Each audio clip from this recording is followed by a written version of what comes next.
Olá, sejam todos bem-vindos à quinta mesa do Simpósio de Pós-Graduação de Letras da UFRJ.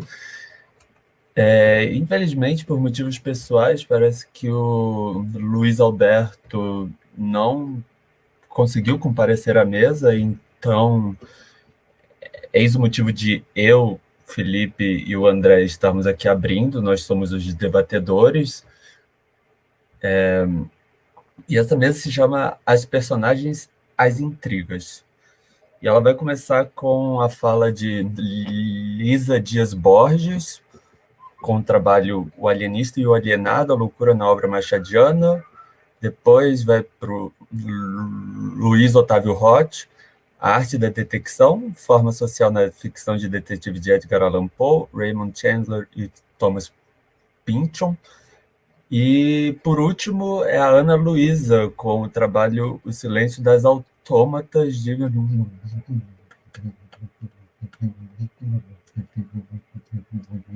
Bioy Casares. A gente acha que já tem. Vamos começar? O que você acha,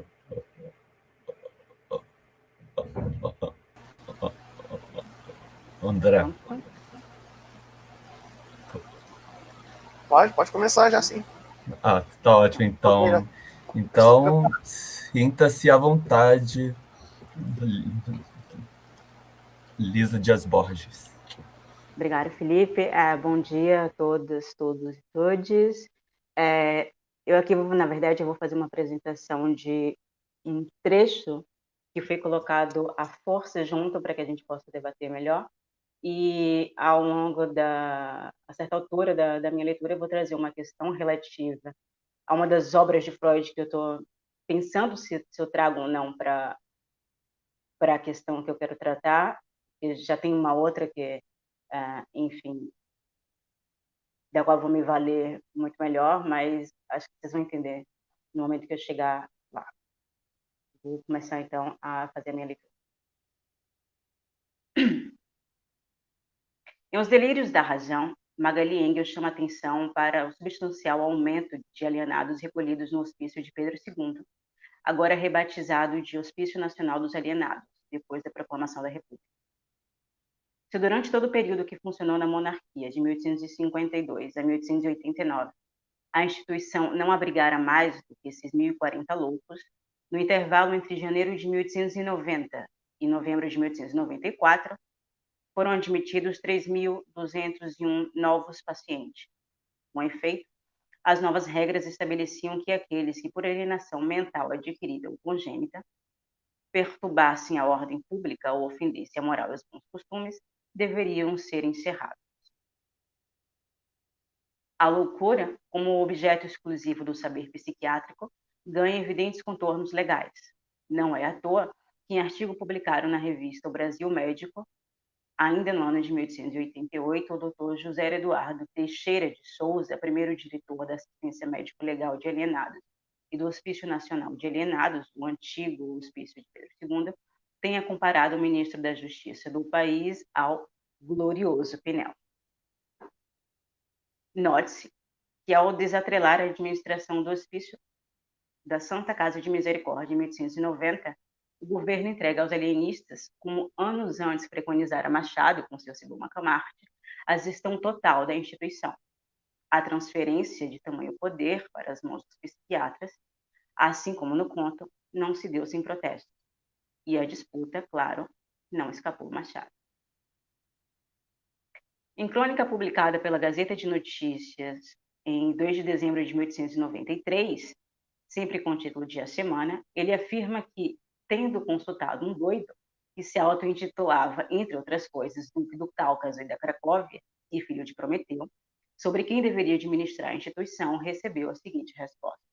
Cito: se é verdade que o hospício foi levantado com dinheiro de loterias e títulos nobiliárquicos, que o José Clemente Pereira, provedor da Santa Casa de Misericórdia, quando da inauguração do hospício, chamava imposto sobre a vaidade, é evidente que o hospício deve ser entregue aos doidos, e eles que o administrem.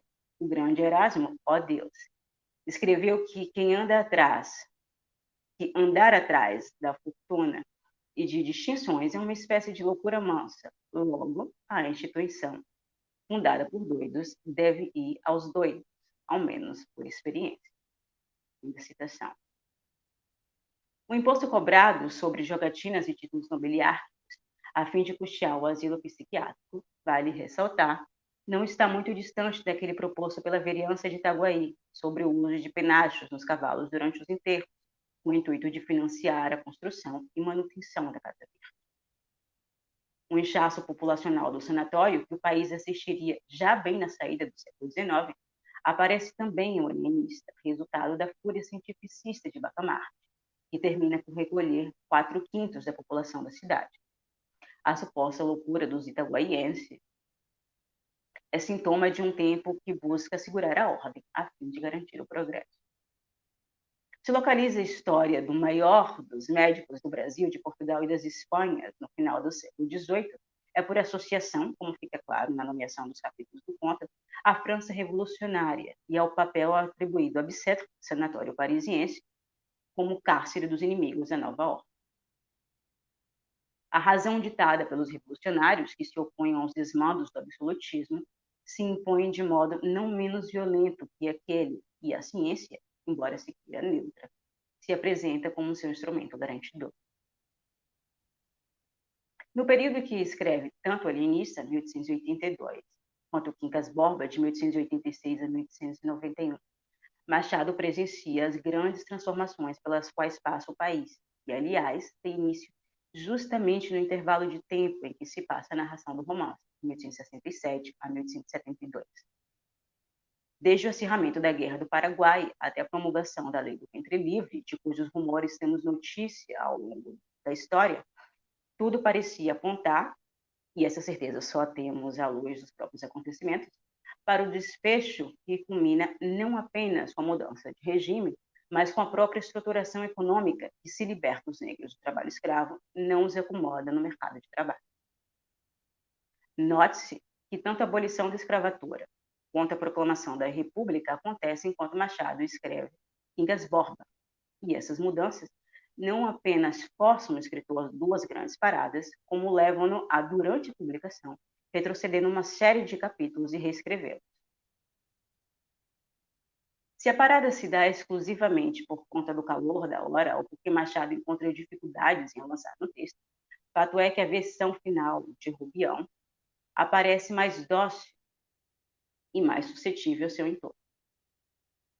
Ele é a encarnação do vencedor vencido, ou talvez seja mais justo dizer, do vencedor que nunca foi. Nem por isso podemos tratá-lo como uma vítima do sistema tupi. O Ignaro, como chama Quincas Borba, tem lá seus rompantes de capitalista, ainda que não o sustente por muito tempo. Mas vale lembrar que numa passagem nada sutil, quando Borba, expondo a sua filosofia, lhe conta a título de exemplo que sua avó morreu, porque na sede que a atropelara ia um homem faminto, ele, Rubião, que pensa consigo que tarde que chegasse em casa um homem não morreria de fome e culparia a vida da senhora, tão logo se sabedoria universal do filósofo conclui que o homem estava certo. Afinal, como disse o narrador, a paisagem depende do ponto de vista, e o melhor modo de apreciar o chicote é ter-lhe o cabo nas mãos. O outrora professor de Barbacena bem tenta se ajustar na roupa de capitalista desenvolto da corte, mas sua alma primeira quase sempre lhe transpõe as vestes, e quanto mais ele tenta recalcá-la, mais forte ela volta. Aí a minha questão. Pouco depois de receber a nomeação para ministro de Justiça da Saxônia, Daniel Schreiber, que é um caso do Freud trata, embora Schreiber não tenha sido seu paciente, desencadeia um processo de emasculação. Citando Pierre Bourdieu, para quem a intenção performativa ou mágica, no caso, a nomeação, indica um modo de agir social, Eric Sandner trata do sentimento de perda da masculinidade por parte do juiz como possível resultante de uma coação comportamental. A outra causa seria, ainda segundo Sandner, a crise que não escapa à percepção de Schreiber, embora já doente, ou talvez justamente por isso, da própria autoridade institucional presumida pelo cargo. A ideia de tornar-se um líder, cujas acepções, como observa Sandner, vão de vigarista e ordinário a prostituta e abjeto, é torturante para Schreber, o que agrava ainda mais sua doença, que se manifesta não apenas mental, mas fisicamente. Perceber de dentro de uma instituição a degradação da sociedade e ainda assim sujeitar-se às leis por ela impostas, não deixa de ser uma forma de apequenar. Se Schreber é promovido por um outro, é Rubião quem se autodenomina vencedor. Seria natural que viesse dele, portanto, a primeira cobrança para adequar-se à nova posição a que foi alçado. Mas isso seria tornar desimportante a presença de Quincas Borba, cão, que parece restar como um pai totêmico, fazendo às vezes de Quincas Borba, filósofo, de quem Rubião herda sua fortuna. Lembremos-nos que mais de uma vez Rubião se pega pensando naquilo que Borba lhe dissera pouco antes de morrer, que ele viveria através do animal. Se Machado faz blague da ideia de transmigração da alma, Rubião não vai tão longe.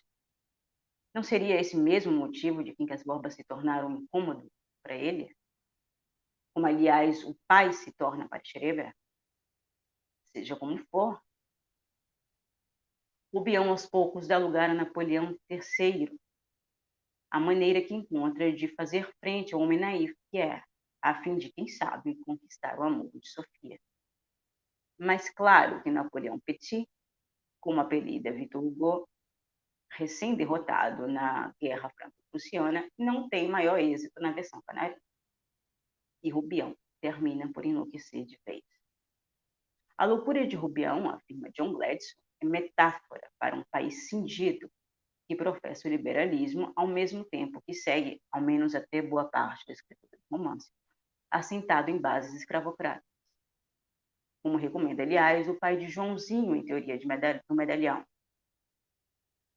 Quanto a isso, não há desacordo, mas a metáfora já tínhamos visto em um helenista, como uma personagem do albardeiro, que, tendo enriquecido com o suor do próprio trabalho, um capitalista, portanto, passa os dias contemplando os frutos dele, contrariando o ideal do ascetismo protestante, e, claro, é recolhido na Casa Verde.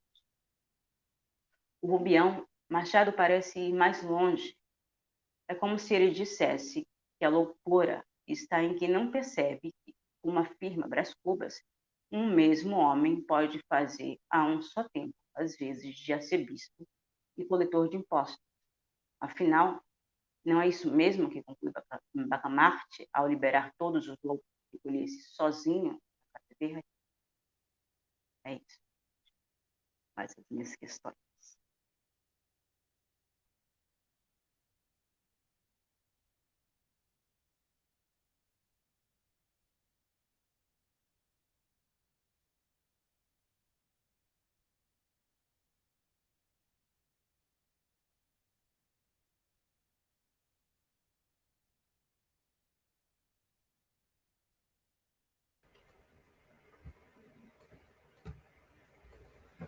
Muito obrigado, Lisa. Agora vamos passar para o outro debatedor quer dizer, para o outro apresentador, o Luiz Otávio Roth. Tudo bem? Bom dia. Bom dia. Já estou ao vivo? Sim. Então tá bem. Sinta-se à vontade.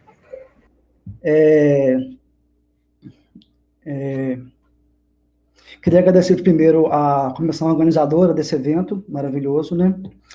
A minha tese é sobre a construção do gênero detetivesco como uma poética histórica, que representa as ansiedades que são acarretadas em seguida das transformações sociais provocadas pelo capitalismo. Eu quero resgatar a ficção a ficção policial do subgênero literário e trazer ela para um lugar de representação simbólica das nossas problemáticas sociais. E Os autores que eu utilizo para fazer isso na minha tese são Edgar Allan Poe, Raymond Chandler e Thomas Pynchon. Os três mostram momentos diferentes da ficção policial. Momentos em que, por exemplo, em Poe, você vê a emergência da economia industrial nos Estados Unidos e na Europa. Em Chandler, você vê uma cidade corrupta, onde a burguesia já está decadente. E em Pynchon, você vê a contracultura, a pós-modernidade. Desta forma, a gente pode traçar um panorama crítico histórico da ficção policial e trazer ela de volta para o lugar dela, que é junto com os romances do automodernismo. No entanto, nessa apresentação eu vou focar especificamente na obra do Pynchon. E sobre um romance que é O Leilão da Lote 49. Eu vou trazer as questões que esse livro apresenta. Ele foi escrito em 66 e ele fala sobre uma detetive. Essa detetive se chama Edipa Mess. Na verdade, ela é uma dona de casa californiana que um dia recebe uma ligação e é chamada para ser inventariante do ex-namorado dela em San Narciso, uma cidade no sul da Califórnia. Ela vai para a cidade para ser inventariante, mas ela não consegue cumprir a função legal, porque, ao invés disso, ela vai atrás de desvendar o mistério de uma organização secreta chamada Tristeiro, que aparentemente comanda a Califórnia do Sul e até os Estados Unidos, tendo até origens históricas na Europa na Idade Média.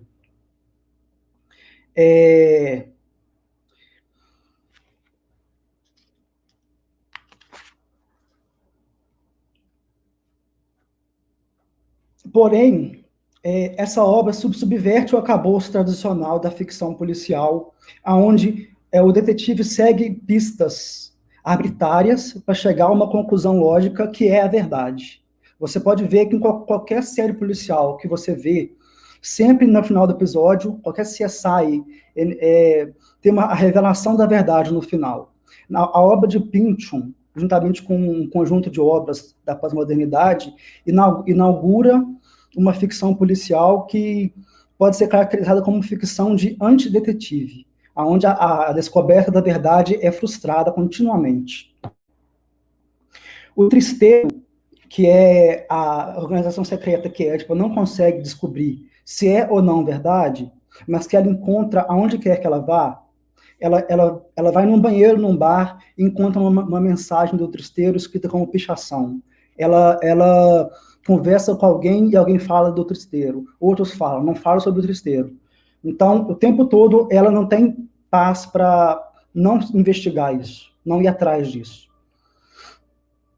E o Tristeiro é um sistema paralelo de correio cujo objetivo é trocar correspondência sem que o correio dos Estados Unidos, sem que o governo americano leia a correspondência. Dessa forma, ele pode ser uma via de acesso para pessoas que querem tramar contra a sociedade. Por exemplo, terroristas pode ser uma via de acesso para uma revolução, ou também pode ser uma via de acesso através da qual milionários que controlam a sociedade secretamente se comunicam com o governo americano. Porém, Edipa nunca consegue ter certeza disso. O Tristeiro permanece o tempo todo como metáfora unificadora de sentido. Ele, ao não se revelar como verdade ou mentira, ao continuar sendo um mistério sem solução, ele é o catalisador da desordem. Porque aonde tem um mistério sem solução, tem uma angústia. E é isso que motiva a Edipa. A obra de Pynchon exprime a concepção pós-moderna da verdade, que é um conceito ontológico. A verdade não é unitária, a verdade é dividida em múltiplas camadas, superfícies, e não existe uma verdade unitária que pode servir a todos os seres humanos de forma coerente e igualitária. Então, no final do romance, Edipa fica com 4 possibilidades. ou o tristeiro existe de verdade, e ela encontrou um meio de comunicação verdadeiro, ou ela está elaborando uma fantasia paranoica, ou o ex-marido dela, na hora de fazer o inventário, deixou pistas para ela encontrar o tristeiro, ou é tudo uma grande brincadeira, uma grande peça que o marido dela está pregando nela, o ex-namorado dela está pregando nela. Tipo, se perde na sua busca, ela falha ao tentar entender a realidade. E assim, ela se torna uma paranoica completa. Pynchon tem uma definição da paranoia de Édipa que eu gostaria de ler. O verdadeiro paranoico, para quem tudo se organiza em esferas aconchegantes ou ameaçadoras em torno da pulsão central de si próprio. O sonhador cujos jogos de palavras exploram fétidos poços e túneis de antigas verdades. Todos eles agem essencialmente em função da relevância da palavra, ou daquilo que a palavra, como anteparo, está ali para proteger. Assim, o ato da metáfora era uma investida rumo à verdade ou à mentira, dependendo de onde a pessoa se encontrava, dentro e seguro ou fora e perdido. Édipa não sabia onde estava. Assim, a gente pode interpretar que o tristeiro e todas as formas de paranoia que criam teorias da conspiração são uma forma de acordo com um teórico, Jameson, a paranoia é a última forma de comunidade que nos resta. Porque, através da paranoia, a gente cria teorias da conspiração que pode unificar a gente. A Molly Haidt fala que o mundo humano, baseado nas esperanças e números compartilhados, que são tênues conexões de comunidades entre nós. Quer dizer, a paranoia e a conspiração criam comunidades fundamentadas no medo e ansiedades compartilhadas. Por exemplo, tem um documentário na Netflix sobre terraplanistas. Assistindo, você vê que as pessoas só querem conexões, entendeu? A solidão é grande na pós-modernidade e as pessoas buscam por forma de se conectar, seja através do compartilhamento de medos e ansiedades e pensamentos delirantes. A conspiração estabelece o mistério como referência do mundo. Sendo assim, todo mundo se torna um investigador. Walter Benjamin fala o seguinte: em tempos de terror, quando cada um tem algo de conspirador, todos podem também desempenhar o papel de detetive. A paranoia é uma forma de mapeamento cognitivo na era pós-moderna. Ela representa a confusão mental do sujeito em um mundo que escapa à sua compreensão e à sua capacidade de representar para si mesmo. Isso surge a partir da década de 50, com a transferência de poder do capitalismo, do sistema produtivo industrial para o setor financeiro. Assim, nossa vida é controlada por corporações anônimas, e isso gera na gente uma sensação de que alguma força maior do que a gente, maior do que até o próprio governo, controla a nossa vida. Tem alguém espionando a gente. Atualmente, isso é a verdade, né? Tem o tempo todo gente espionando. E Pynchon fala no romance.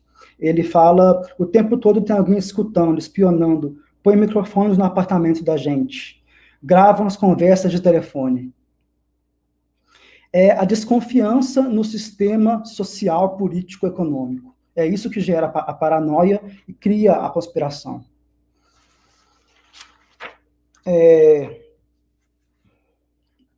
Tudo isso pode ser entendido dentro da descrença no discurso filosófico metafísico que acompanha a pós-modernidade. David Harvey afirma que o iluminismo, a crise do nosso tempo é a crise do pensamento iluminista. Quer dizer, a gente descobriu com a Segunda Guerra que a lógica atrás da racionalidade iluminista, que inspirou até a ficção de detetive, sendo o detetive um grande raciocinador, é a lógica da dominação e da opressão. Desse modo, o pós-modernismo, que começou a surgir depois da Segunda Guerra e foi se estendendo, prefere enfatizar o profundo caos da vida moderna e a impossibilidade de lidar com ele racionalmente. Porém, isso gera uma esquizofrenia do pensamento. A gente vive, na atualidade, uma concepção social da morte do sujeito. Quer dizer, é o descentramento e a dispersão esquizofrênica e fragmentada deste. Nós não possuímos mais uma identidade fixa da qual se alienar. Sendo assim, a alienação é substituída pela fragmentação do sujeito. Essa é esse fenômeno é decorrente do fim do individualismo burguês. O novo estágio do capital prefere que nós sejamos sujeitos desmontados, assim, que nossa experiência seja esquizofrênica, isso é, dispersão psíquica, fragmentação da identidade, descontinuidades temporais, sensação de intensidade angustiante. Tudo isso facilita com que o capitalismo possa criar desejos e necessidades novas na gente o tempo todo, e acelerar essa criação de desejos e necessidades. Deleuze e Guattari, no Anti-Édipo deles, falam que o capitalismo, como máquina social de produzir contradições, quanto mais se desarranja, quanto mais esquizofreniza, melhor funciona. Sendo assim, é somente através da esquizofrenização que o capitalismo pode realizar o seu grande fim, que é introduzir a falta aonde há sempre o excesso. Eles falam que o capitalismo, que a nossa sociedade assim produz esquizofrênicos da mesma forma que produz carros Renault ou shampoo DOP, com a única diferença de que esses não são vendáveis.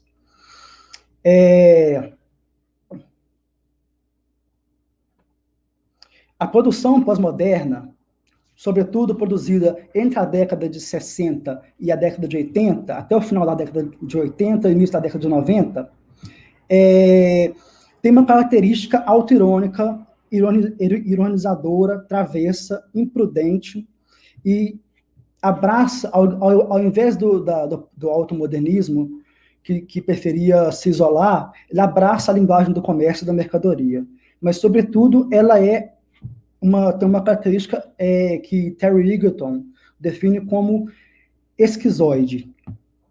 O livro de Pynchon se enquadra nessa categoria em muitos sentidos. Por exemplo, ao longo do livro, as personagens vão dissolvendo as suas identidades. À medida que elas vão entrando em contato com o tristeiro, elas vão perdendo as suas características pessoais. O marido de Édipa, tomando LSD, que é dado pelo psiquiatra dele, fazendo experimentos, se torna um esquizofrênico. Ele não consegue mais distinguir a identidade dele. O psiquiatra mesmo de Édipa também enlouquece. E até a própria Édipa, que tenta descobrir esse mistério, vai perdendo a sua identidade e vai descobrindo a si mesma. A identidade de Édipa é estruturada em um mundo machista, patriarcal dos anos 50 dos Estados Unidos. Uma sociedade repressora, uma sociedade silenciosa, com um grande crescimento econômico que o pós-guerra gerou uma vida confortável para a classe média branca americana.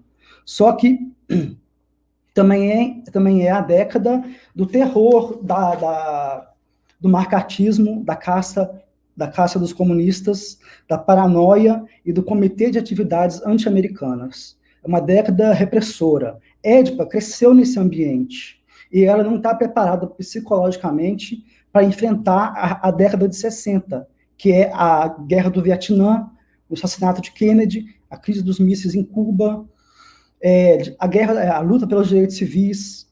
Essa década de 60 quebra todos os paradigmas da década anterior. O movimento hippie, a contracultura, do torpor silencioso da repressão social. Sendo assim, Édipa é descrita por muitos autores como uma heroína moderna em um mundo pós-moderno. Ela está deslocada. Ela é uma personagem feminina buscando por verdade, comunidade, significação em uma sociedade em crise, enquanto a sua própria identidade está em crise.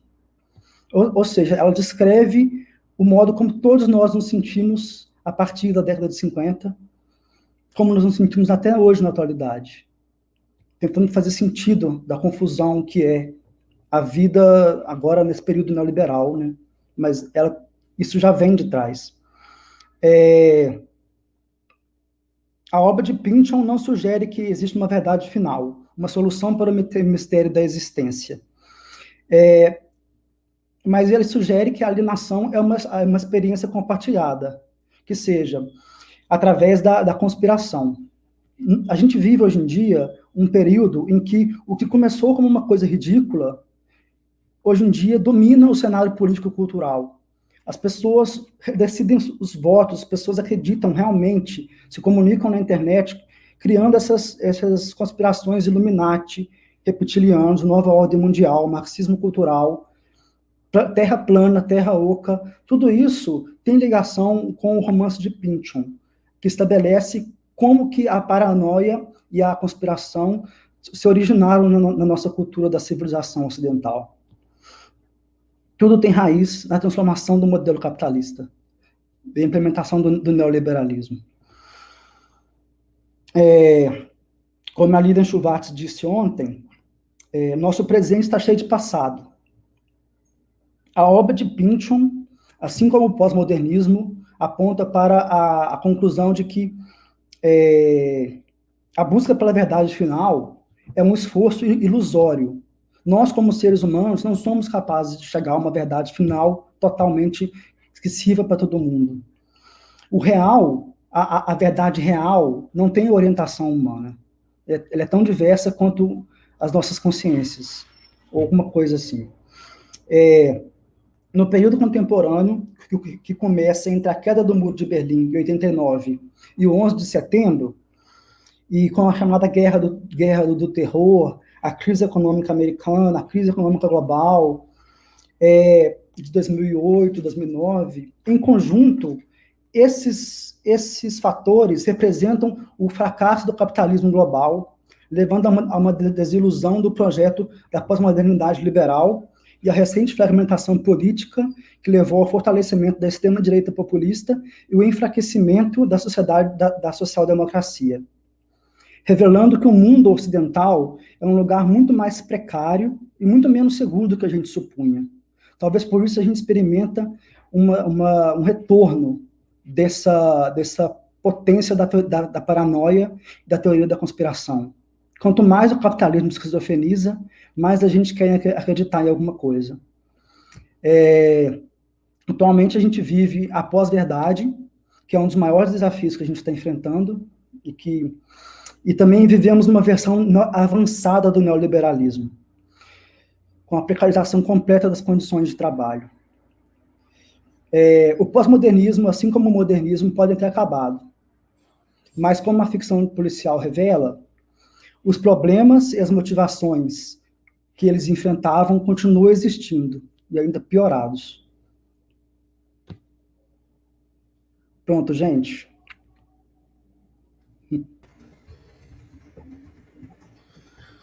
Obrigado, Luiz.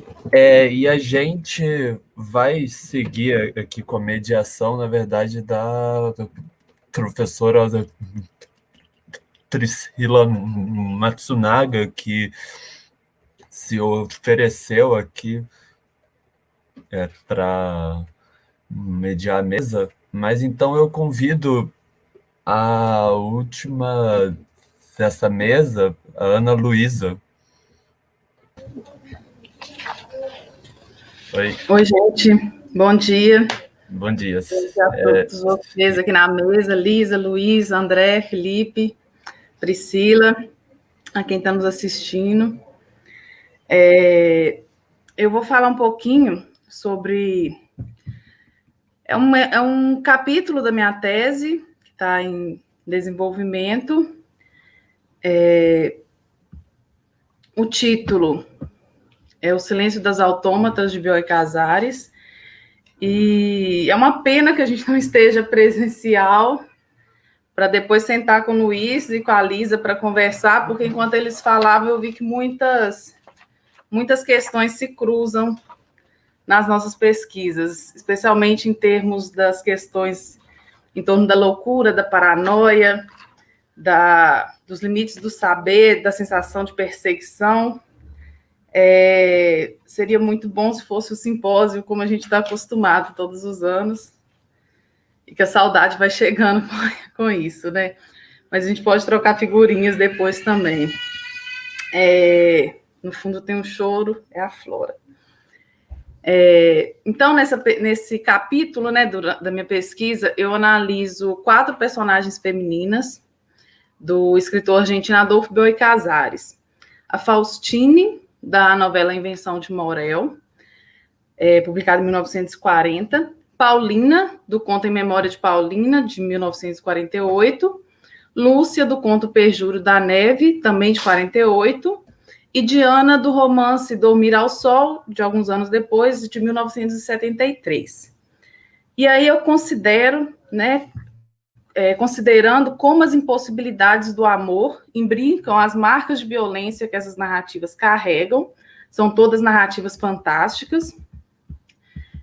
Eu proponho uma leitura em torno do silêncio dessas 4 personagens, que têm pouca ou nenhuma voz durante a narrativa. E aí eu dou alguns adjetivos para esses silêncios, né? O silêncio fantasmagórico de Faustine, o silêncio aurático de Paulina, o silêncio mortuário de Lúcia e o silêncio coagido de Diana. Esses adjetivos estão ligados também à própria construção da narrativa. Faustine, ela é uma imagem, uma representação. A Invenção de Morel é uma máquina que seria capaz de reproduzir uma semana da vida de um grupo de amigos. Hoje é algo muito parecido ao que a gente entende como cinema. Isso ficaria sendo reproduzido numa ilha deserta. E o narrador é um fugitivo venezuelano que chega nessa ilha e se apaixona por Faustine, que é essa imagem representada. Ela não é mais uma mulher, então. Ela pode ter sido, mas naquele momento ela é só a imagem representada. O silêncio aurático de Paulina, e aqui eu falo a questão de aura pensando também num contexto benjaminiano, de uma presença que não é presente, que se... um pouquinho com o Didi Uberman também, e a Paulina é uma espécie de fantasma. Ela desaparece e reaparece de acordo não com ela em si, mas com as imagens que tanto o narrador quanto aquele que seria seu duplo, Monteiro, tem de Paulina. O silêncio mortuário de Lúcia. Lúcia é uma personagem que está para morrer. O pai faz uma espécie de uma invenção de fechamento da fazenda onde eles vivem para evitar essa morte. Ele faz uma espécie de suspensão do tempo para evitar a morte de Lúcia. E aí o Carlos Oribe e o narrador, que é o Luiz Villanfane, se veem como necessidade de libertar Lúcia das garras, digamos assim, do pai. E aí, para libertar, é permitir a morte de Lúcia, que a gente não escuta, né? A gente não tem nenhuma fala, nem mesmo em discurso direto de Lúcia em momento algum, nem mesmo em discurso indireto em momento algum do conto. E o silêncio coagido de Diana. Diana é a mais próxima, talvez, assim, das questões que foram levantadas pela Lisa também, a respeito da loucura na obra machadiana. Diana é internada num sanatório, num frenopático, porque ela, de repente, ela se vê apaixonada por cachorros. Ela sai de manhã e volta tarde da noite cheirando a cachorra e cheia de pelos. E o motivo para a internação dela é unicamente esse. E ela se entrega à internação sem nenhuma resistência, sem nenhuma questão, né? A internação é orquestrada pelo marido, um relojoeiro de bairro, Lúcio Bordenave, e por um alemão que era o professor de cachorros, da escola de cachorros. E aí Diana, internada nesse frenopático, fica aos cuidados do médico Reger Samaniego, que retira o cérebro dela, deposita numa cachorra, que depois aparece meio meio uma outra figura de cachorra que o marido dela adquire na escola do Stendhal, chamado Diana também, e ele se relaciona melhor com a cachorra do que com a esposa, e esse cérebro se perde e depois entra em uma outra mulher, e aí você tem uma confusão armada a respeito disso. O que me parece que liga muito as três comunicações aqui hoje está em torno dessa questão também desse poder científico e dessa violência que ele imprime, muitas vezes relacionando alguma coisa que seria um problema social a um problema patológico e numa mistura meio confusa. Aí, ao utilizar o termo autômata, como eu coloco no título, eu procuro expandi-lo para além de sua configuração clássica, marcadamente mecânica, como é o caso da boneca Olímpia, do Hoffmann, né, no conto Homem da Areia, percebendo por meio dele também a presença na narrativa de personagens femininas que são representadas mais como imagem estática do que como uma realidade objetiva. A representação dessas autômatas pode sofrer diversas variações, mas geralmente ela vem caracterizada por mulheres silenciadas, ou adormecidas, ou descerebradas, ou fantasmáticas, ou mesmo mortas. A escolha dessas 4 personagens, para esse capítulo específico, né, deve-se primeiramente à semelhança estrutural das narrativas das quais elas fazem parte. Todas são narradas, né, todos os contos ou as novelas ou romances, eles são narrados por homens adultos em certo conflito psíquico, conflito que nos 4 casos está de algum modo ligado a frustrações em torno do amor por essas autômatas e de alguma expectativa de salvação. Há também muitas características do que já foi falado aqui também a respeito da paranoia, né? Essa sensação de perseguição, esse fugitivo venezuelano mesmo se crê um perseguido. E aí, né, por causa disso, é possível perceber também nessas obras uma espécie de triângulo amoroso, em que o narrador se confunde muitas vezes com o seu duplo, né, com esse outro, com esse mediador que é que mantém esse triângulo em evidência nas narrativas, num emaranhado de perturbações e impossibilidades de satisfação desse amor idealizado. Esse triângulo amoroso é mais explícito nos contos Em Memória de Paulina, O Perjúrio da Neve, ocupa um plano secundário e conjectural em Dormir ao Sol, e em A Invenção de Morel, sua configuração é marcante, embora complexificada por uma diferença espaço-temporal entre os personagens. Morel se apaixona ao que tudo indica, por Faustine. Ela não parece corresponder a esse amor, e aí ele a convidaria para ir para essa ilha, só os dois, por um tempo. Ela se nega, e aí ele orquestra para ir assim mesmo com alguns amigos. E nessa captura da imagem, dessa imagem seria da felicidade entre amigos numa semana nessa ilha deserta, isso implica na morte de todos eles, de todos os personagens, inclusive de Faustino, de seus amigos e do próprio Morel, que são sugados de alguma coisa pela invenção, pela técnica, né? Assim, eu percebo o tema da autômata como intrincado estruturalmente ao tema do duplo nessas narrativas. Digo autômata porque o feminino aqui é marca de gênero, tendo em vista que todas as personagens autômatas são insistentemente mulheres. Assim, por sua relação com o tema do duplo, essas autômatas aparecem mais como um espectro ou um corpo inerte do que como uma tentativa de representação objetiva de mulheres.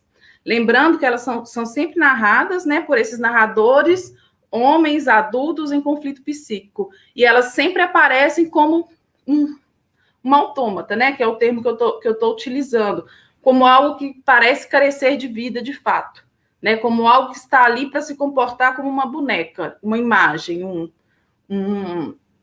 algo dado a esse narrador e a seu duplo, né?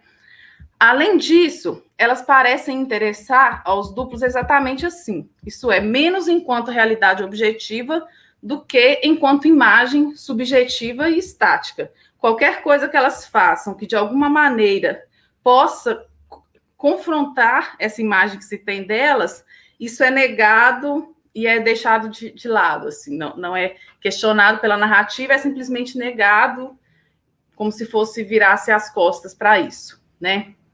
E aí eu procuro perceber essas possibilidades a partir desses silêncios, né?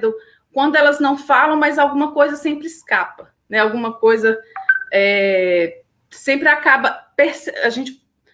Eu acredito que a leitura, né, o processo de análise, de interpretação dos textos, ele pode permitir uma outra visão dessas mulheres que são retratadas como autômatas, né? A presença da personagem autômata nos contos frequentemente está relacionada ainda a um incômodo que ela parece gerar na ordem das dicotomias autômata e autônomo, mente e corpo, natureza e cultura, homem e mulher, animal e humano, organismo e máquina, entre outras, todas colocadas em questão ou suspensão nas obras analisadas.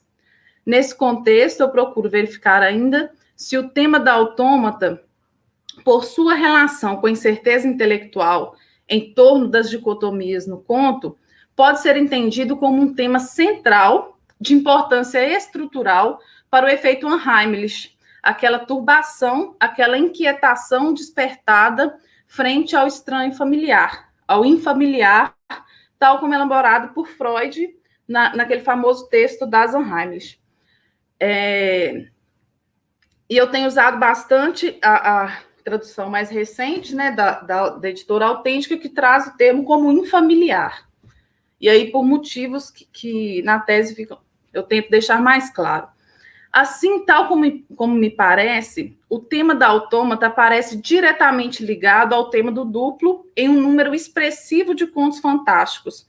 Por isso, sua relação com Heimlich merece ser investigada, especialmente se considerarmos que a posição secundária dessas autômatas nas narrativas parece contribuir diretamente para que sua morte seja amenizada como necessária, como fatalidade, como destino ou como um troféu.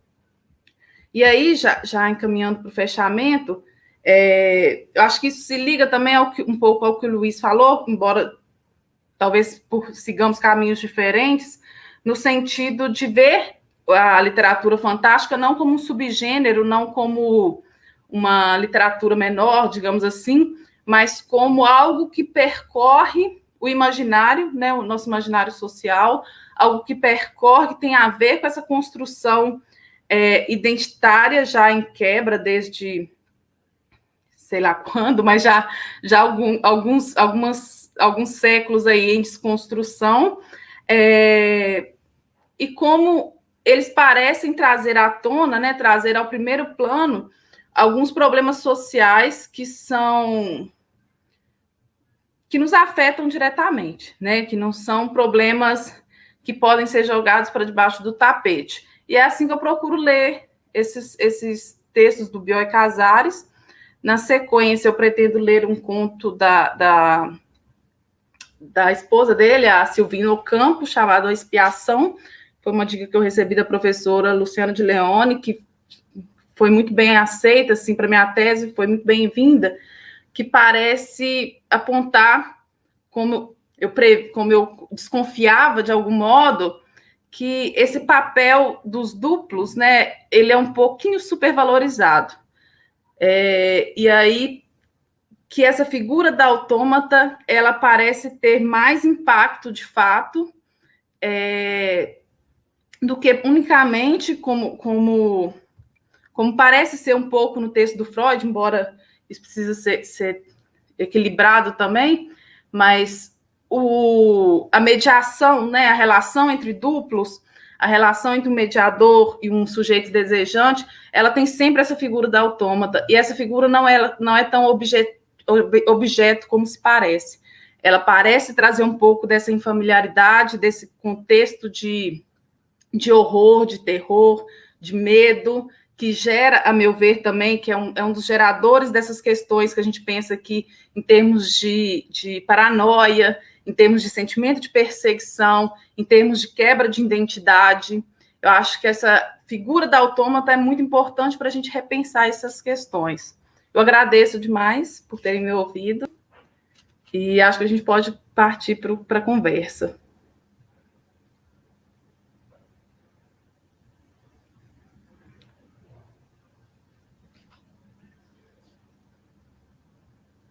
Oi, oi, oi.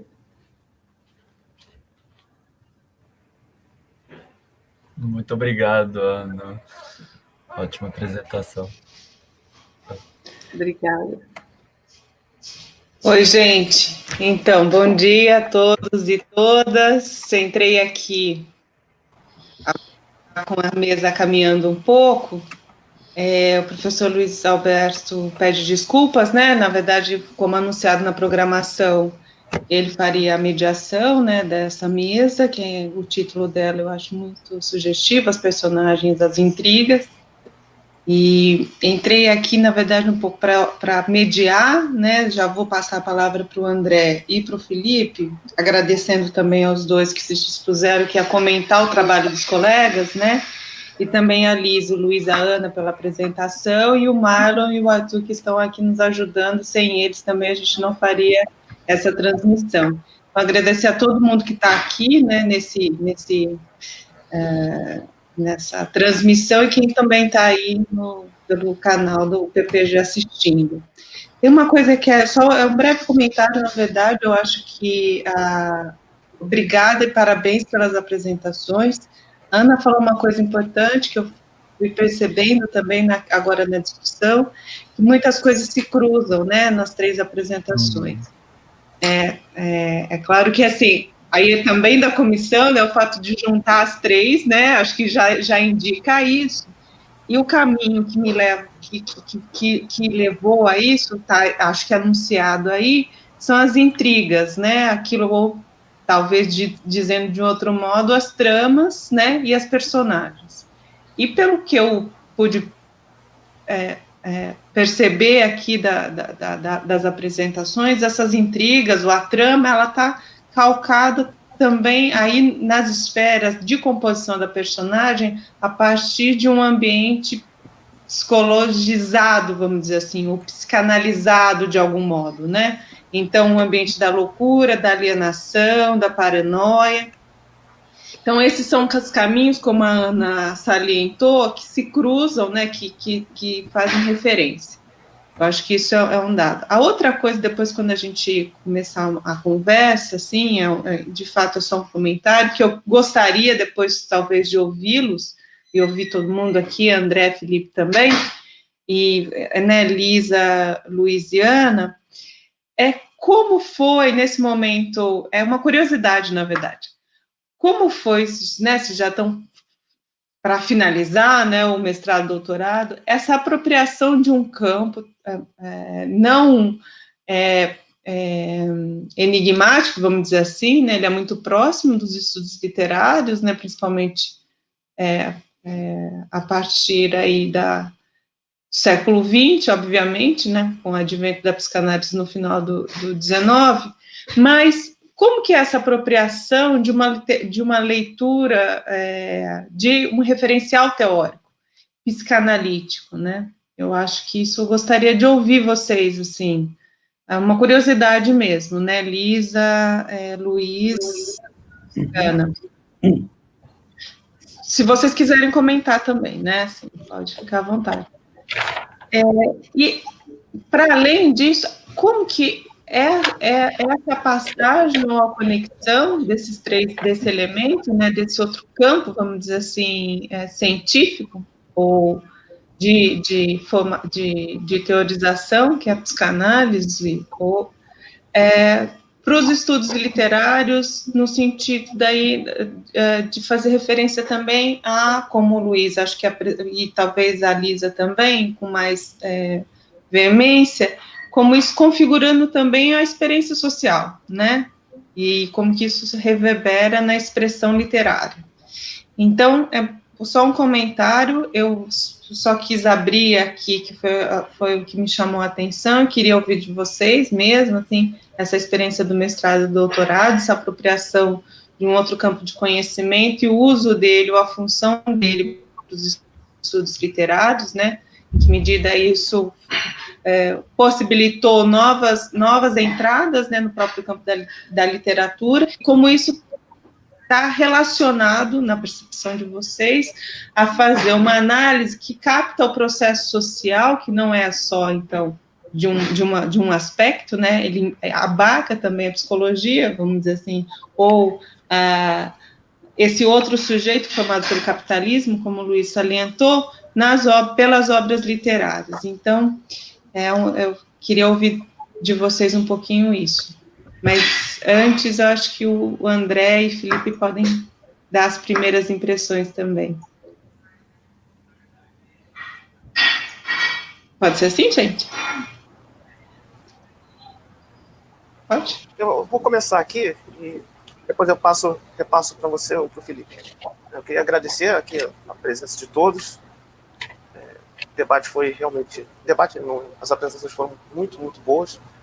Há claramente um condutor, né, que passa pelos trabalhos, não pode parecer evidente, mas está ali. E eu acho que a questão central, para mim, aqui, a gente falou muito sobre capitalismo e liberalismo, né, ali correndo na periferia dos romances, dos contos, mas a gente pulou uma parte, né, quando a gente fala de capitalismo e liberalismo, que nós estamos vivendo um momento de transição do capitalismo. Nós entramos numa fase pós-capitalista, que o capitalismo em si, como a gente vê apresentado nas obras, já caiu, né? Já virou um corpo decrépito. Né? Que é curioso, né? No Quincas Borba, nas primeiras frases, né? Nas passagens, se não me engano, era um professor, agora é um capitalista. Né?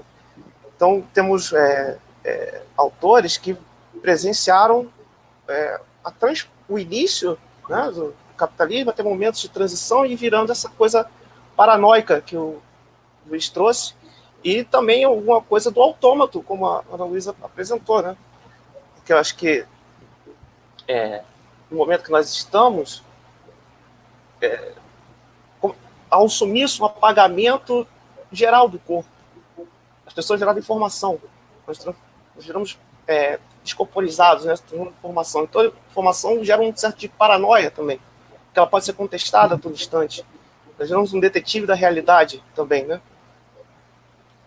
Então, acho que a questão para mim é como vocês veem se vocês veem, né, nas pesquisas de vocês, se dentro das obras que vocês analisam, se já está ali um elemento do problema do capitalismo, do liberalismo, na transição para esse momento que nós estamos, do pós-capitalismo. Se já é um momento de queda, se ali, tratando aqui o autor como um observador privilegiado, né? Um cara que consegue ver antes o que vai acontecer, já identifica o problema e vai contando o que vai acontecer ou não, né, de certa forma. Se nesse sentido, os autores que você também funcionam como detetives da realidade, assim, esse aspecto.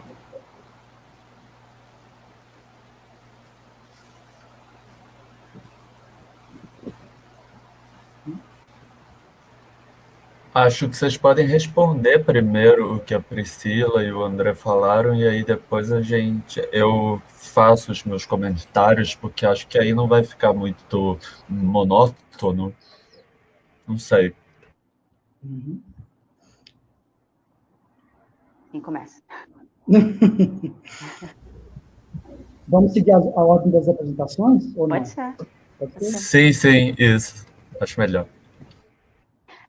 Respondendo a Priscila, na verdade, é claro que é um caminho que tem lá seus percalços, porque, afinal de contas, não é a minha área de formação, mas, ao mesmo tempo, é muito natural ter tomado essa estrada, porque, inclusive, Machado já dá esses indicativos na sua própria obra. Então, eu não poderia fazer essa análise sem passar pela psicanálise ou psicologizar o tempo em que ele escreve. E sim, também, para mim, não faz o menor sentido fazer leitura de qualquer obra se não levar em conta o momento em que ela surge. É claro que eu trago as questões do nosso tempo, mas eu não perco de vista o momento em que ele escreve, né? Ele preconiza isso instinto de nacionalidade, né? Ele diz que o escritor deve ser um homem de seu tempo e lugar. Então ele escreve assim. Para mim, a leitura que ele faz, eu já tinha falado com vocês, né, inclusive desde da Revolução, é o que é o realismo no Machado, né? Que é justamente ele vai daquele momento que ele escreve, ele dá um certo recuo no tempo, ele vai recompondo aquilo para entender os processos históricos que que desembocaram naquele momento que ele está ali escrevendo. Então, a minha leitura é essa, eu vou seguindo com ele, porque eu acho que ele já dá esse indicativo mesmo. O André, eu não entendi muito bem quando você coloca já estamos num pós-capitalismo. O que seria um pós-capitalismo?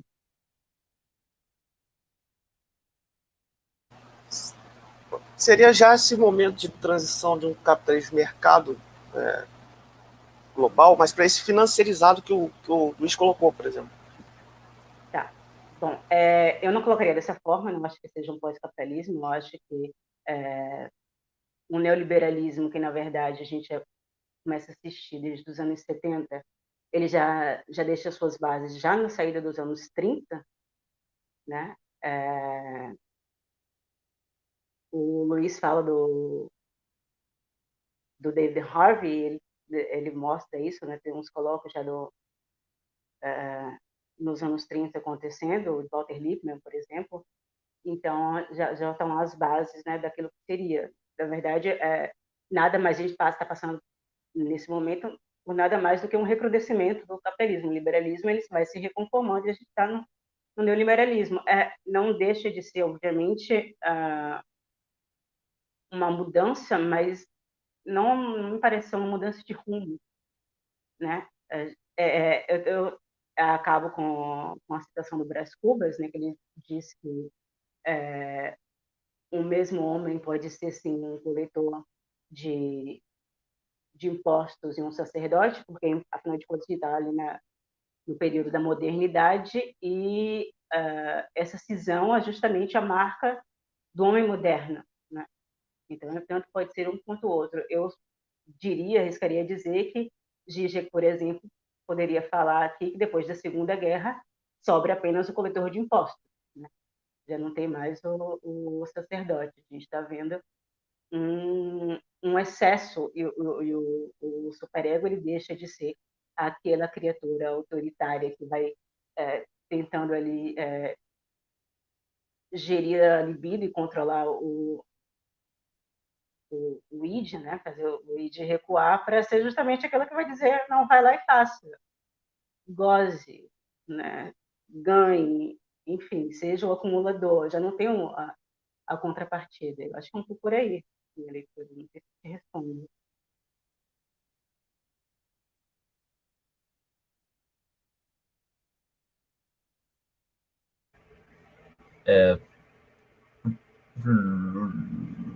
Luiz quer responder? Você está sem microfone. Tá. Pronto, agora eu vou responder. Continuando o que a Lisa estava falando, depois eu volto nas outras questões. Acho que acho que essa coisa da perda do sacerdote, né, são consequências de um mundo em que a transcendência se torna irrelevante, né? Em que um mundo que se transforma em matéria absoluta, né? E voltando à pergunta da Priscila, eu acho que a gente já está incluído numa tradição crítica muito grande, né, da escola de Frankfurt, continuada por vários teóricos, principalmente de esquerda, do pós-estruturalismo, etc. e tal, de que analisar a sociedade implica em analisar o indivíduo e a psicologia do indivíduo, e isso se desdobra para a obra literária, para a análise do personagem como indivíduo, como sujeito. E também faz parte da análise do capitalismo como processo processo psicológico, né? E também, além de histórico e social, e político, e econômico. Mas no contexto da obra de Pynchon e da ficção policial em geral, eu acho que é um gancho importante de se pegar, porque, como eu não disse, mas eu gosto de dizer que a ficção de detetive é a filha bastarda do automodernismo, que decidiu abandonar a família e se juntar à cultura de massa. Porém, ela carrega em si os traços da sua origem. Isso implica que a ficção de detetive quer explorar a realidade o tempo todo. Então, ela quer explorar o sujeito e ela exprime o sentimento da época. A ficção de detetive, como parte da cultura de massa, ela acompanha a transformação da experiência. E quando você analisa, por exemplo, a obra de ficção policial do Poe, você vê que ali está imbuído uma certa psicologia que ainda não é desenvolvida, porque ainda não existia Freud. Mas que Poe já é extremamente psicologizado, a obra dele, de modo geral. Ele é um predecessor, assim. A mesma coisa você encontra em Chandler e em Pynchon. Eles estão um pouco à frente, né, como uma antena dos processos psíquicos dos indivíduos. Isso aqui é interessante na literatura, né? E falando sobre a contemporaneidade, né, a atualidade, que o André perguntou, é interessante ver como que como eu disse, eu não concordo com o termo também pós-capitalismo. Eu acho que é a mesma criatura em metamorfose, né? Mas eu acho que a gente está assim, no neoliberalismo avançado, onde cada vez mais o capitalismo vai se desmaterializando e virando uma nuvem, né? E uma nuvem que a gente não vê, que a gente não experimenta, mas que está o tempo todo controlando a gente. E eu acho que isso se aplica nas formas de trabalho, aplicativos, se aplica no capitalismo de exploração da atenção agora, de extração da atenção, através de tudo, né? Que quer roubar a nossa atenção. A atenção é a commodity mais cara da contemporaneidade. É uma coisa difícil de entender. Mas Pynchon já abordava, de certa forma, como que o capitalismo vai se desmaterializando e o indivíduo vai ficando perdido sem essa referência. E a paranoia surge, hoje em dia, é uma coisa agravada, né? Tem gente que acredita na esquerda satanista que bebe sangue de feto para poder ficar jovem eternamente, ou coisas desse tipo. Eu acho que, conforme a gente entra cada vez mais na pós-verdade, que pode ser uma decorrência do processo pós-moderno, de mudanças estruturais do capitalismo, a gente vai cada vez mais perdendo as referências. Mas, ao mesmo tempo, a obra de Pynchon demonstra também que talvez essas referências tinham que ser perdidas. A gente está num processo de transição entre não ter a verdade e entre entender como se forma a verdade e parar de cair na fake news, ou os governos têm que assumir a responsabilidade de alguma forma, criar leis que vão tratar disso. Eu não sei. Mas tá bom, acho que...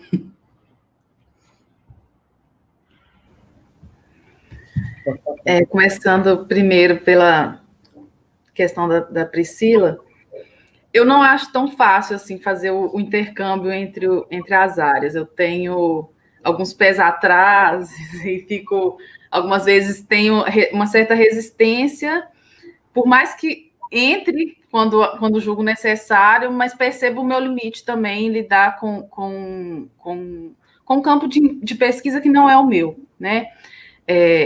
A facilidade que eu vejo em trabalhar com esse texto específico do Freud, o das Heimlich, é porque Freud faz uma análise que é estética também.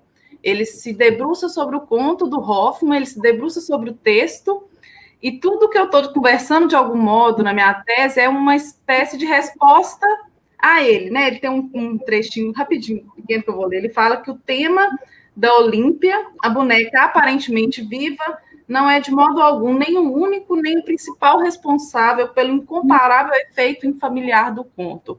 Então, a gente está falando de sensação estética, de produção de efeitos, de recepção, e eu acho que são temas que são nossos, né? São temas que a gente acompanha com facilidade.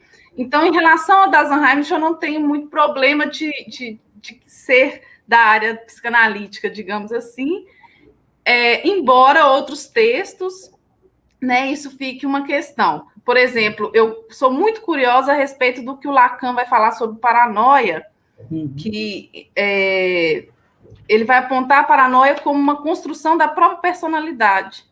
A necessidade que a gente tem do conhecimento paranoico para formar a identidade. Eu sou muito curiosa a respeito disso, mas percebo também que eu me perco algumas vezes nessa construção quando ele entra em termos muito ligados à psicanálise. E aí volta a questão da proximidade entre os campos também, porque quando Lacan vai falar sobre isso, ele está falando de texto também, ele está falando de significado e significante, de produção de sentido, e eu acho que isso é do nosso campo de pesquisa, né? Isso diz um pouco sobre nós também, por mais que eu reconheça os limites da minha inserção nesse texto. Então, eu tento lidar com isso de modo...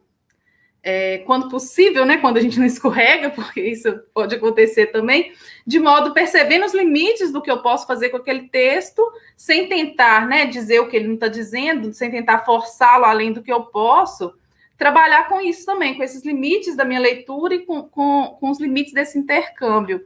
E aí, pensando na questão do André também, eu também não sei se eu penso que há um fim do capitalismo. Eu vejo também como uma coisa mutável, como acho que é o sistema mais dinâmico que já foi criado, ele tem uma capacidade de adaptação enorme, e eu acho que essa capacidade de adaptação tem a ver com a nossa capacidade de aceitação inquestionada também de certas coisas, né? A própria... Estava conversando esses dias, não existe mais a gente pensar naquele interior burguês, né? Baudelaire, do Benjamin, isso não existe mais. Nossa casa agora é capitalizada, né? É aqui que a gente trabalha, é aqui que a gente produz. Então, eu acho que é só uma nova ramificação, é só um novo local que ele conseguiu capturar também. E talvez a única coisa que reste são os corpos, né? Os corpos não automatizados ainda, mas em vias de automatização. Então, eu não sei te responder, porque eu não considero esse fim também. Em relação à questão do capitalismo, eu sempre penso, eu não penso ela diretamente, né? Eu não trabalho sobre capitalismo nem liberalismo na minha tese, mas eu penso a questão da técnica, né? Da evolução técnica e daquilo que ela vai dominando, daquilo que ela vai construindo e do próprio saber que vai se tornando também um saber de poder, né? Um poder de domínio. E aí a ciência aparece, nesse caso, como a grande questão, né? Porque a palavra científica é a palavra de ordem também, né? A palavra no sentido biopolítico da coisa, mas pensando no texto concreto, é aquilo que vai determinar a ação dos personagens, né? Aquilo que a ciência diz é o que deveria ser feito. Recentemente, isso para a gente hoje é muito palpável, né? Eu lembro do Mandetta saindo do governo e falando em defesa da ciência, e do outro lado um absurdo de não ciência, e a gente parece que não sai dessas dicotomias, né? Iluminismo, romantismo, capitalismo, socialismo, a gente está imerso numa dicotomia que às vezes é exaustiva também. Então, eu tenho tentado pensar como esses textos podem contribuir também para a própria quebra dessas dicotomias, para o próprio limite de cada um dos termos, né, de cada um dos polos que determinam essas dicotomias. Por isso que não sei. E aí eu fico curiosa com o texto do Luiz, porque a personagem principal se chama Édipa, né? Mas você não pode fazer nunca uma análise do Édipo ali, porque você não tem nem elementos para isso, né? Então a gente fica nessa. Eu gosto de pensar psicanálise e até como esses autores, como o Thomas Pynchon, fazem uma brincadeira com a gente, né? Porque eu lembro, a gente leu junto, eu acho, o Leilão do Lote 49 na UFMG, durante o nosso mestrado, nós somos colegas lá também, e eu fiquei imersa naquilo de modo paranoico, pesquisando o que é isso, de não sei o que das quantas, quem são eles. Eu queria achar sentido para aquilo, eu virava madrugada procurando na internet, e você vai ver assim, depois você dá risada de você mesmo, né? Não tem sentido. Você não vai encontrar uma castração na Édipa, você não vai encontrar essas coisas, né? Então, são os limites dos próprios discursos que a gente trabalha. Não sei se eu respondi.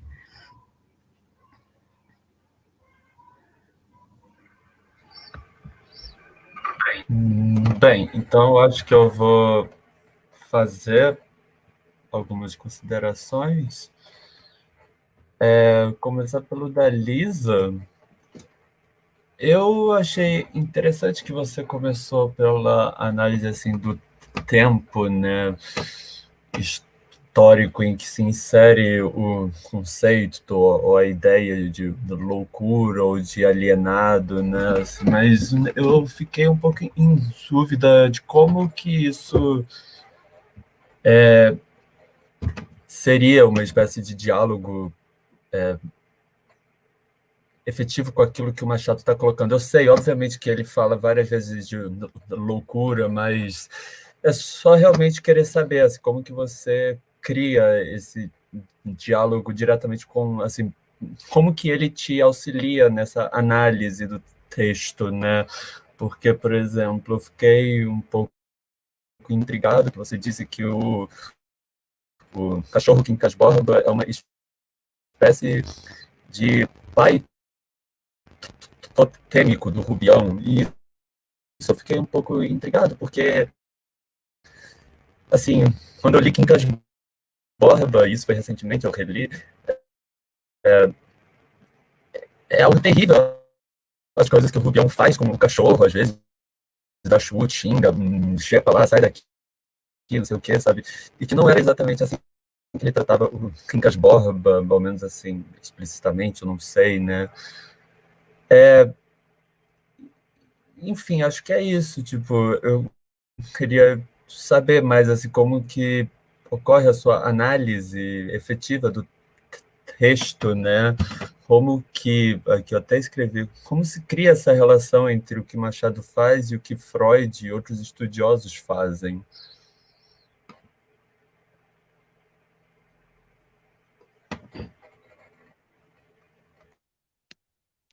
Então, eu trouxe o pai totêmico justamente com uma questão, era aquilo que eu tinha falado para vocês antes.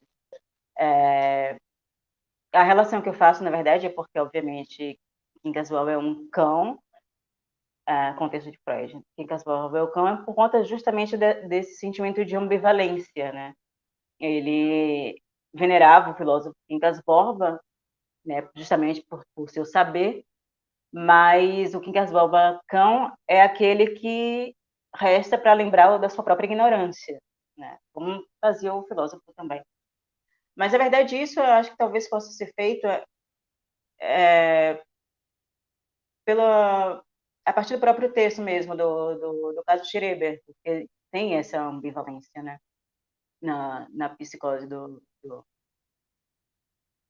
Schreber, né? Que primeiro tem aquele pai altamente autoritário, e depois, quando é tratado, ele transfere o que seria a figura do pai para o seu analista, o Flessig, e, enfim, tem aquela coisa de amor e desamor. Por outro lado, o Schreber, no caso, ele acaba se submetendo a, ao processo que ele chama de emasculação, porque ele aceita ser, enfim, essa mulher que Deus quereria copular. para formar, né, uma nova espécie humana. E Rubião, por outro lado, ele na verdade ele responde com os delírios, né? Ele vai fazer frente a essa personalidade que fica ali, seria o Quintas Borba, lembrando tudo, na verdade, né? Ele é bem mais, como se diz, afetado pelo seu entorno do que, por exemplo, na versão inicial. Mas ele responde a isso encarnando um Napoleão III, que, afinal de contas, é um Napoleão pequeno, é o simulacro de um Napoleão. E mesmo assim ele serve como uma armadura. Mas, de modo mais geral, eu trago o texto de Freud porque, inclusive, Machado, de certa forma, ele antecipa certas questões colocadas por Freud, né? Não é, obviamente, que... claro, se trata de um gênio, mas não me parece... Ele não estava sozinho naquele momento pensando isso, né? O próprio Weber vai fazer isso, por exemplo, com a religião, quando vai fazer análise do protestantismo, do protestante, né, que serve justamente a essa formatação de corpos necessários ao capitalismo. E eu acho que Machado ele percebe isso, porque, obviamente, nós queríamos ser franceses, ele inclusive faz a marcação, né, do alienista a partir dos processos da Revolução Francesa, a França como um país católico não se serve da religião, mas do próprio binômio razão-loucura para poder fazer essa formatação de corpos. E depois Foucault vai falar muito bem, 100 anos depois. E Machado está percebendo ali que, de alguma forma, isso chegaria pelos processos que a gente ele vinha observando, inclusive porque a Casa Verde ela é inspirada no então Hospício de Pedro II. Então, acho que ele vem percebendo como nós nos apropriaríamos da psiquiatria, né, para poder fazer esse controle de corpos. Então, é isso, ele já deixa no texto que segue por aí, me parece. Por isso, para mim, nem foi uma questão. Talvez então, sim, talvez uma espécie de contratexto interessante fosse o antiédipo, exatamente do Deleuze e do Guattari, porque eles começam exatamente falando sobre o caso do Schreber, né? Assim, eles ali parece que instauram ali nessa atividade conjunta deles um antifreudismo muito forte, e eles vão exatamente a partir daí. Ainda que seja um antifreudismo que usa muito do Freud, obviamente, eles não escondem isso. Óbvio que há todo um campo performático, assim, de colocar, de instaurar uma nova maneira de falar das coisas, etc., né? Mas, assim, eu sei que você deve estar corrida para tese, não sei o quê, mas talvez, assim, dá uma olhadinha mesmo nessas páginas que abrem o antiédipo pode talvez te dar alguma outra... só para ser uma outra voz mesmo. Só isso mesmo, assim, mas acho que se você não tiver tempo também, isso não vai ser nada desastroso. Eu quero falar agora sobre Ana Luísa. Eu vou quebrar um pouco essa ordem, porque eu vou deixar, digamos, a grande refeição para o final. Uma coisa que me interessou, Ana, é que dos 3 trabalhos, isso não é absolutamente nenhum demérito aos outros, mas dos 3 trabalhos foi você que mais trouxe o texto aqui para sua fala. Isso é algo que eu te eu acho muito bom, assim, eu acho muito legal. E é essa a razão até assim, muito baseado em você querer trabalhar com a questão do silêncio e querer fazer uma interpretação do silêncio, ou seja, trabalhar com aquilo que não está diretamente colocado no texto, mas em suas entrelinhas, etc., que existe já um trabalho excelente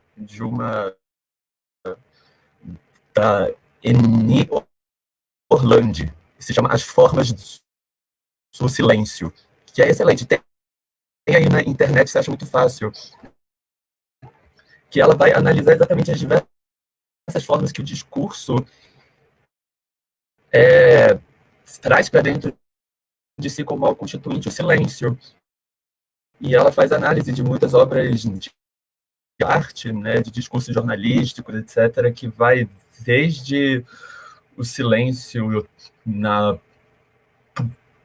poesia até o silêncio da censura. E acho que isso tem absolutamente tudo a ver contigo. Então, se você tiver também tempo nessa reta final que você está de ir nessa obra, tem só umas 120 páginas, não é muito grande, não. Assim, mas é muito bom, assim, é um texto incrível mesmo. Outra coisa Felipe, eu vou interromper rapidinho, porque assim, a gente está quase no nosso limite do horário, né? 12h e 45 é a mesa. Eu sei que a gente começou um pouquinho atrasado, né? Mas como também tem a mesma equipe que está sempre em todas as mesas, o Arthur e o Mário, eu não gostaria que a gente estourasse muito tempo. Sim. Vamos fazer o comentário para o Luiz e aí a gente encerra com vocês dois. Pode ser, Ana e Luiz? Beleza? Ótimo. Sim. Enfim, então, só o último comentário que eu ia fazer aqui para a Ana Luísa é que talvez você pudesse até radicalizar essa sua proposta dos autômatos, né, que você está falando de autômatas, e indo do canto 18 da Ilíada, que é onde surge ali os autômatos de Hefesto, que é onde começa tudo, mas eles, ao contrário que dessas autômatas, eles sendo autômatos, ou seja, seres dotados de um sopro divino e que dá vida para eles são extremamente atuantes, eles agem muito, então acho que seria um contraponto ótimo para o que você está trabalhando. Agora eu vou me direcionar, vou tentar o máximo possível ser rápido para falar aqui sobre o meu amado autor, que eu também trabalho no doutorado, mas é uma obra completamente diferente, é o Contra o Dia que eu trabalho. Assim, a minha dúvida, Luiz, que assim, eu acho que a gente até pode, talvez, depois trocar um contato e conversar, porque são muitas as minhas dúvidas, na verdade, sobre o seu trabalho, e acho que a gente pode conversar muito, mas acho que existe uma certa questão, assim, que tem a ver um pouco com uma falta que eu senti de você trazer o texto, efetivamente, da obra, e a partir dele trazer uma análise, ou mostrar como que as questões surgem do texto diretamente, que acontece que, assim, é algo extremamente comum, porque o Pynchon é super conhecido por ser um dos grandes fundadores do pós-modernismo, junto com outros diversos autores. Todo mundo que fala de pós-modernismo cita ele, né? Especialmente o Arco-Íris da Gravidade, não sei o quê. Então fica essa minha dúvida, assim, poxa, se você está trabalhando com a Edpa Mas, né, a partir, assim, saindo do argumento já muito bem estabelecido do Frederick Jameson, do McHale, né? Todas aquelas pessoas que ligam muito fortemente as obras do Pynchon com o pós-modernismo, ou se você está querendo talvez trazer uma espécie de curto-circuito nisso, porque já tem também muito trabalho direcionado a isso, né, assim, de causar um curto-circuito nessa leitura já muito, talvez, tipificada da obra do Pynchon, sabe? Muito já falada, comentada, é sempre isso, sempre isso. E uma outra questão minha que tem a ver com o fato de ele ainda estar vivo, né? É que, tipo, ele tem outras duas obras que se encaixam exatamente no que você está querendo falar e que são bem mais recentes, que é Vineland e o Último Grito, né? Que foi traduzido dessa maneira, né? Que são obras detetivescas e que talvez responderiam muito mais fortemente, muito mais interessantemente a essa questão sua de relacionar com o que está acontecendo hoje em dia, porque parece que a partir de Vineland, essa temática toda da paranoia dá uma sumida legal, tipo, em Mason e Dixon, por exemplo, não existe menção nenhuma a isso, por exemplo, sabe, eu já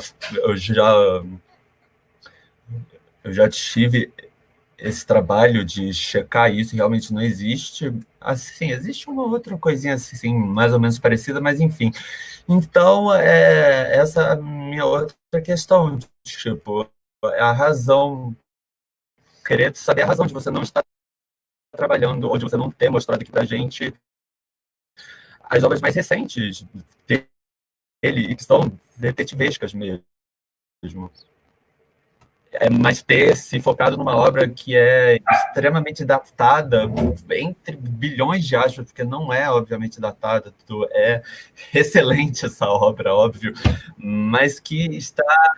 Felipe, eu vou te cortar e começar a responder, e aí, porque não, senão a gente sim, termina, e tá na hora do almoço, passa para a confusão de gritos infantis ali. E também acho que a gente já está passando bastante do tempo, né? Que nós já passamos 15 minutos do previsto. Então, desculpa te interromper. Acho que o Luiz, tem muito o que conversar além da comunicação, e acho que vocês vão ter oportunidade para isso. Então, desculpa mesmo. Te respondendo rapidinho para a gente fechar. Eu não ouvi a sua primeira referência, seu microfone estava falhando na hora, ou o meu computador que estava travando, não sei exatamente o que foi. Mas quando você passou a referência, eu não ouvi. E a respeito especificamente da Ilíada, eu fiz um recorte que é o meu corpus de pesquisa são contos fantásticos, né? Então, não ia voltar lá na Ilíada e não posso fazer isso. Acho que todo mundo nesse simpósio que está apresentando, nós somos concluintes, então as referências são muito bem-vindas, mas para trabalhos futuros, né? Para possibilidades futuras. O que eu preciso no momento é entregar e defender essa tese. Então, referências há muitas. Eu tive que cortar várias que eu gostaria de trabalhar. Um exemplo clássico mesmo é Metrópolis, né, o filme, que seria interessantíssimo de ser abordado dentro disso, mas eu não tenho mais tempo, eu não tenho mais espaço, e às vezes nem forças para continuar. A gente sabe escrever uma tese não é uma coisa fácil, né, exige muito. E eu tenho uma criança para cuidar, eu tenho alunos, é um processo muito complicado. Então, são os limites, né? Claro que há referências, eu agradeço a que você me passou, você mandou aqui no chat, né? Eni Orlando, eu não conheço, vou conhecer, mas há um recorte, há o que é possível, né? E o que é possível é isso, é o que eu estou fazendo, que eu espero que funcione, eu espero que saia pelo menos uma tese, né? Não precisa ser a tese, mas que saia alguma coisa que faça sentido, pelo menos. E é isso mesmo. O meu recorte, especificamente nesse trabalho, é de literatura fantástica. Então, eu trabalho a partir do conto do Hoffmann, né, que é ali no início do século XIX, que é quando inicia-se, de fato, isso que a gente vem a chamar depois de literatura fantástica, muito inicialmente com o texto de Todorov, que depois é muito criticado e muito analisado, Mas o meu recorte temporal também é esse, a partir do início do século XIX até o conto da Silvina Ocampo, que é final do século XXI. Não, do século XX. E aí, Luiz?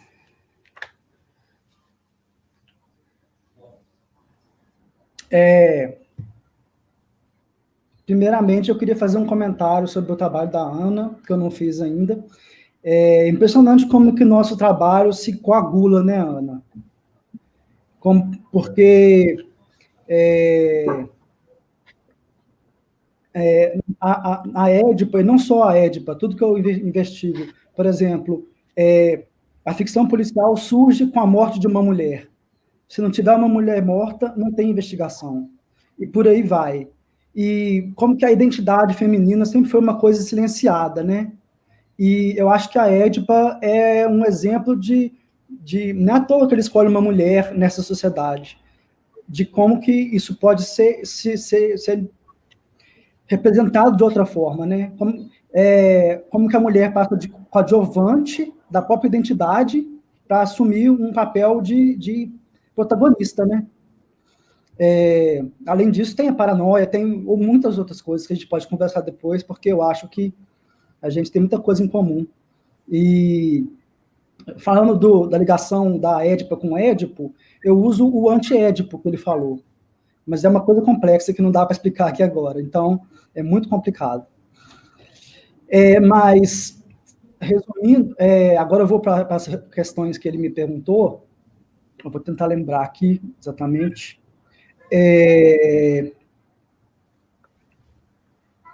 Tá, eu vou falando na ordem que eu me lembro. Primeiro, a chave do pós-modernismo para analisar a obra do Pynchon. Eu acho que, dentro do contexto da minha tese inteira, que tem o primeiro capítulo sobre Poe e a modernidade, o segundo capítulo é sobre Raymond Chandler e a crise da modernidade, e o terceiro capítulo é sobre Pynchon e a pós-modernidade, faz sentido dentro da minha obra analisar o Pynchon com a chave da pós-modernidade, por mais que isso seja repetitivo. E, além disso, eu analiso os outros dois romances do Pynchon na minha tese, que são Vineland e O Vício Inerente, que são a trilogia californiana, né? Os romances de Pynchon que são assumidamente detetivescos, paranoicos e conspiratórios e tudo isso. Acho que Pynchon tem você pode pegar outras obras, por exemplo, o Arco-Íris da Gravidade, e falar que o personagem principal é um detetive que investiga a queda de foguetes V2 na Inglaterra, ou uma coisa do tipo. Mas os romances que são assumidamente que se passam na Califórnia e são detetivescos são esses três. E o último, não é o último dele, mas o último dessa trilogia da Califórnia, que é o Vício Inerente, é onde apresenta um detetive de verdade, um detetive particular. Eu faço essa análise, só que aqui, por espaço de 15 minutos, mais de uma obra é muita coisa. E também eu queria explorar essa coisa da conspiração e da paranoia, da esquizofrenia, para fazer uma ligação com a contemporaneidade. Então, se eu trouxesse muito pedaço de texto, talvez não desse tempo. Além do que, a leitura fica entediante para quem está assistindo, né? E às vezes fica entediante. Pode ser interessante também, mas... O que mais? Eu acho que a gente tem muito para conversar assim, sobre a obra de Pynchon, e é um assunto complexíssimo, mas que é muito bom de conversar e tal. Eu acho que é isso, então. Mais alguma coisa você perguntou? Eu não me lembro. Não, eu só acho que assim, você não teria como tirar o último grito daí só porque ele se passa em Nova York, mas assim, eu entendo que toda tese tem os seus limites e que realmente e essa questão da trilogia acho que serve como uma chave de leitura, mas que talvez haja outras possibilidades. Enfim, mas é só isso mesmo. Gente, então aqui eu vou dizer que eu fiquei feliz do Luiz não, assim, né? Ainda bem que o Luiz não pode participar, porque eu entrei para estar aqui com vocês. Gostei muito de ouvir também todos os trabalhos, os comentários. Queria, para encerrar, dizer, aí como coordenadora, que está deixando também a coordenação, né, do PPG em Ciência da Literatura, da alegria de ter os concluintes aqui, né, de estar finalizando também o processo aqui junto com vocês, dar o parabéns, como a Ana e o Felipe falaram, né, não é fácil, né, a gente não faz só a tese, né, a gente faz trocentas coisas juntos, a tese, ela não é fácil também escrever tese, né, nem dissertação, fazer as nossas escolhas, implica também em reconhecer os nossos limites, implica também em ter uma certa atitude em relação com o objeto, com o mundo e com estar nesse mundo. Então, também, quando o Luiz traz aqui que teve um cuidado na exposição, e acho que é comum aos três, eu acho que também isso também é super importante. Só para concluir, então, mesmo, queria lembrar que não é bem uma corrida, em relação ao meu comentário, não era uma corrida que quem veio primeiro, se a literatura ou a psicanálise, né? Até porque, se a gente for pensar, em Medea, por exemplo, quando ela titubeia na morte dos filhos, ali já tem uma questão moderna, vamos dizer assim, que está numa tragédia, né? Ou como a gente sabe que Freud vai beber no mito, certo? Então, não tem muito o que vem antes, o que vem depois, quem inaugurou isso. Eu penso nesse caminho de que é muito produtivo para pegar as dicotomias que a Ana Luísa trouxe, Lisa também, Luiz em alguma medida também, que a gente consegue ler o tanto de idealismo tem no materialismo, o quanto de materialismo tem no idealismo, o quanto de romantismo tem no fantástico, o quanto de fantástico tem. Então, conseguir amar esses problemas é sempre o desafio de um pensamento dialético e não dicotômico. Então, eu agradeço muito mesmo estar aqui, né, de ter participado com vocês, parabenizo, com certeza aí na conclusão, teses de dissertações ótimas, também os orientadores, aqui eu estou falando uma fala meio de coordenadora, né, gente, vocês me desculpem, também, e agradeço Felipe e André aí também pela participação, e a gente encerra agora e continua às 2h com a próxima mesa, que quem vai mediar é a querida Flávia Trócoli, e a mesa escrita, a que será que se destina. Muito obrigada, gente, muito obrigada pela participação e pela presença.